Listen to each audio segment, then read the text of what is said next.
Hi, my name is Frances Bedding. I'm from Community Action Suffolk, and I'm here to talk about the voluntary community and social enterprise sector digital journey through COVID. The COVID pandemic has focused our attention on the use of online tools and remote communications like never before. The VCSE sector varied in its use of digital prior to COVID and still does. There's a recent national pulse survey that identifies that something like 12% of voluntary and community sector organisations are completely confident and digital is part of day-to-day life. There is a significantly larger part of the sector, around about 40%, who are really not that confident. And what lockdown showed us was that most organisations, from large voluntary and community sectors to small community groups, had to use it in some way or another, or potentially stop delivering. Now, for some of them, that wasn't such a problem because they were village halls that had to close. So that was a natural result of lockdown. However, some of them who grasped the digital nettle found that they could carry on in some shape or form and retain their place in the thoughts of their community. So an example of this is village halls that acted as a food parcel gathering point, thus keeping their role in their community, keeping them being seen as an active part of it. For many others, the digital nettle was a challenge. It proved to be enlightening in terms of reaching out to people that they'd never seen before, and in terms of delivering differently with remote volunteering, for instance. But for many others, it was a continuing challenge and one that it took a while to get a hold on. Community Action Suffolk carried out COVID impact surveys throughout the pandemic, and we found a very mixed picture for digital acceptance. The sector increasingly needs to share and access data. This is often digitally driven. The good management and understanding is essential.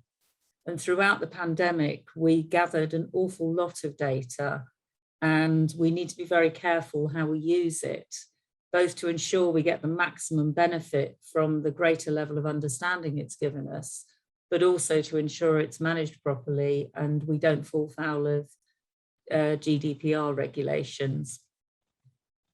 So the use of digital during the pandemic. The COVID impact surveys that we carried out were carried out probably every other month, initially monthly, and they gave us a real picture of how organisations were coping as the various lockdowns progressed. And as we moved forward, the first couple of surveys, we didn't really look at digital specifically, but in the comments that came back with those two surveys, it became increasingly apparent we needed to ask specific questions, both around the use of digital and how organisations were coping with it in terms of skills and what lack of skills was preventing them from doing. Many of the organisations we spoke to cited positive impacts, over 50% in fact. Many fell into the category of they were really not that willing to use digital. They saw online as something they didn't really have the understanding to deal with.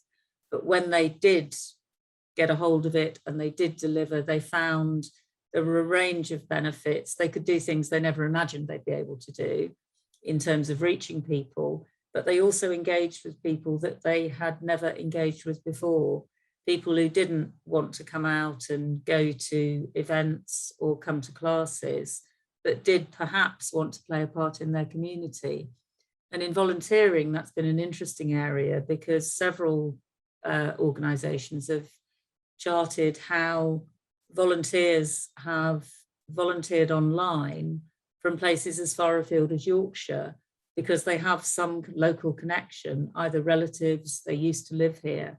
So it's interesting how we gain additional information.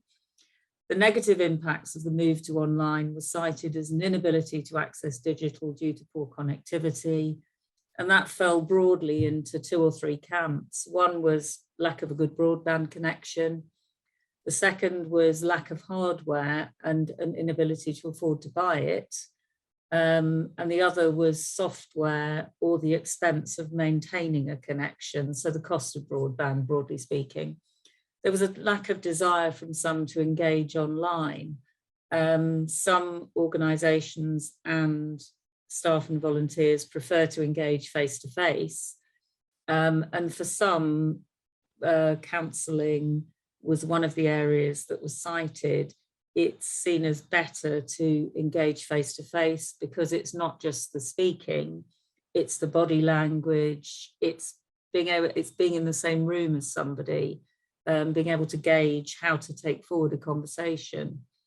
We also found that those who do engage digitally normally are better able to manage enforced digital engagement, such as we had during lockdown. But while they can do it, they often find they miss the face-to-face contact. And I think that's something that's reflected across the voluntary and community sector, but also the working world. By working world, I mean the private sector. Encouragingly, in June 2020, we found that 41% who expect to increase their digital activities going forward, and a further percent expect to sustain their current level of activity, which is quite encouraging.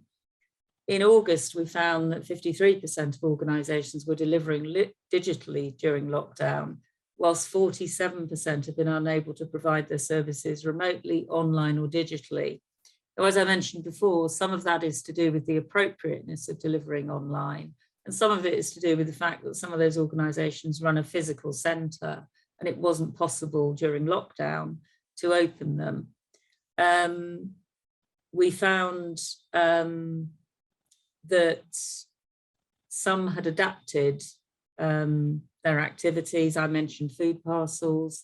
Others did organised events so that they'd have a community walk, properly social distanced, sort of family groups or buddy groups, but they were still able to do something like give them a takeaway cup of coffee. So it maintained that, even if you're only seeing someone from a distance, it maintained contact.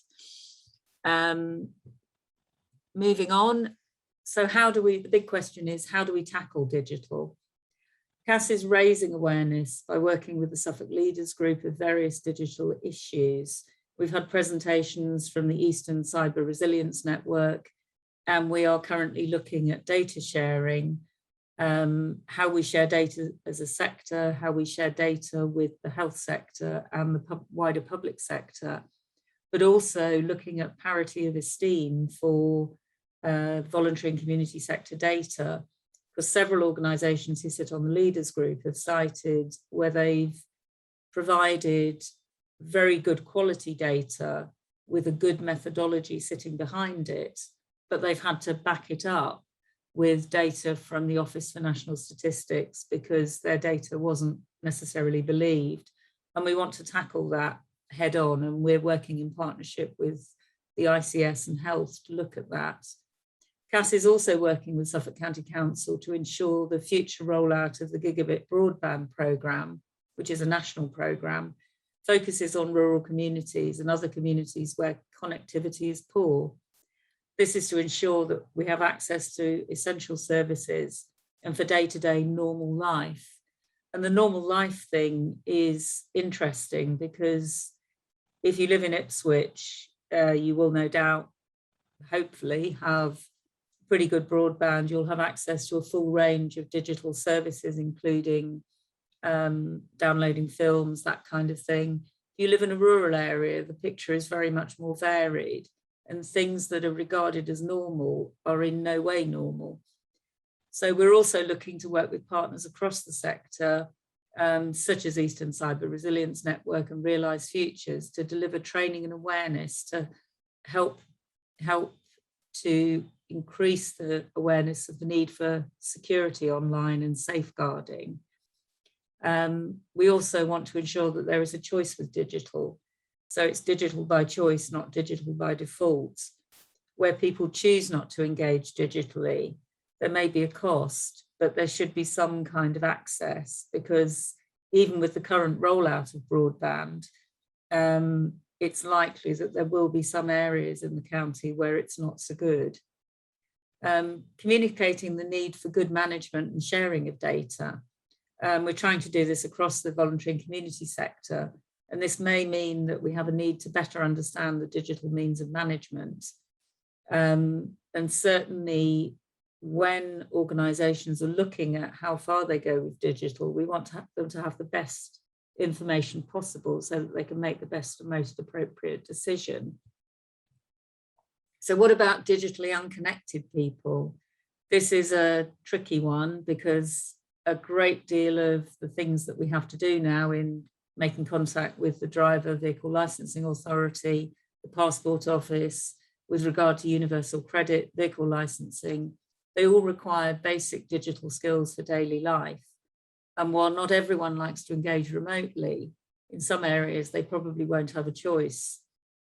We are looking as well at selling digital skills as enabling fun.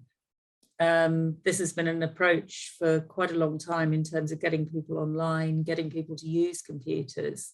Now we need to do that with selling digital. So it starts with making jam labels for the WI, sending photos to relatives, engaging on social media as part of a friendship group, a sports group, supporting hobbies. It's showing people that there is a point to it and it's something that it's worth engaging in, because if they gain the skills through having fun, they're likely to have more idea what to do with the essential things in daily life. Maintaining non-digital means of communication is important. It includes posters, word of mouth. It can include emails. People who use emails do not necessarily use social media.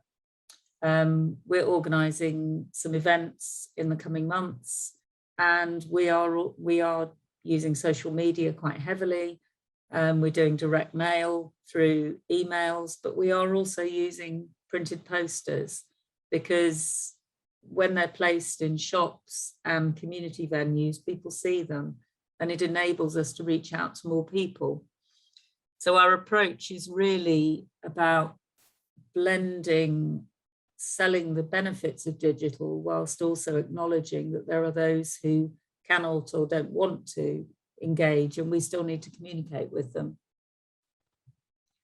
So what do we plan to do next? That's the big question. We'll be partnering with Suffolk County Council to hold a digital workshop focused on communities and organisations.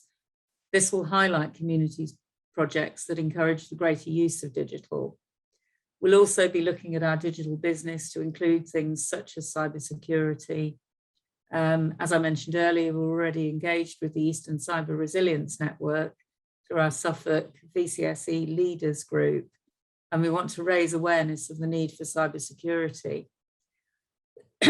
We plan to look at health and well-being, specifically the staff experience around increasing online meetings, digital, generally the pressure that can come from back-to-back meetings and the lack of downtime, and the need for increased intelligent time management.